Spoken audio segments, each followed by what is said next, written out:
আল্লাহ পাক রব্বুল আলামিন এইভাবে ঘটনা বর্ণনা করেন, ওয়াতলু আলাইহিম নাবা আবনাই আদামা বিল হক إذ قربا قربانا فتقبل من أحدهما ولم يتقبل من الآخر قال لأقتلنك قال إنما يتقبل الله من المتقين হে নবী, আপনি আপনার উম্মতদেরকে আদমের দুই পুত্রের কোরবানির ঘটনা, বাস্তব ঘটনা বর্ণনা করে শুনান।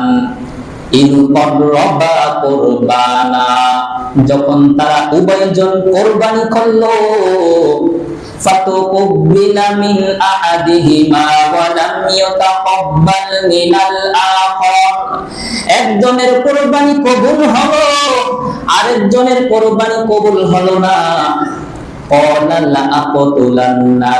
তখন কাবিল হাবিলকে বলল, আমি অবশ্যই তোমাকে হত্যা করব। ক্বালা ইন্নামা ইয়াতাকাব্বালুল্লাহু মিনাল মুত্তাকিন। তখন হাবিল সুন্দরভাবে উত্তর দিল, ও ভাই শুনে নাও, ভালো করে শুনে নাও, আল্লাহ পাক রব্বুল আলামিন তো পরহেজগারের পক্ষ থেকেই কোরবানি কবুল করেন। লাইন বাসাত্তা ইলাইয়া ইয়াদাকা লিতাকতুলানি মা আনা বিবাসিতি ইয়াদিয়া ইলাইকা লিআকতুলাক ইন্নী আখাফুল্লাহ রাব্বাল আলামিন।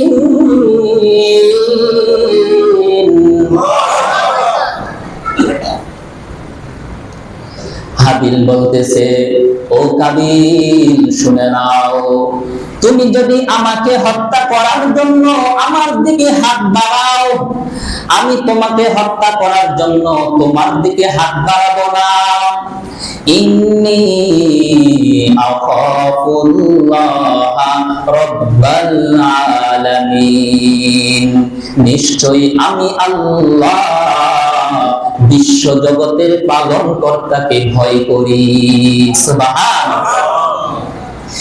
ইন্নী উরিদু আন তাবুআ বিইসমি ওয়া ইসমিকা ফাতাকুনা মিন আসহাবিন নার ওয়া যালিকা জাযাউল যালিমিন।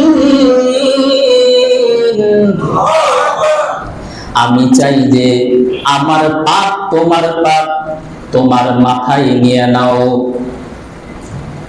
এবং তুমি জাহান্নামী হয়ে যাও।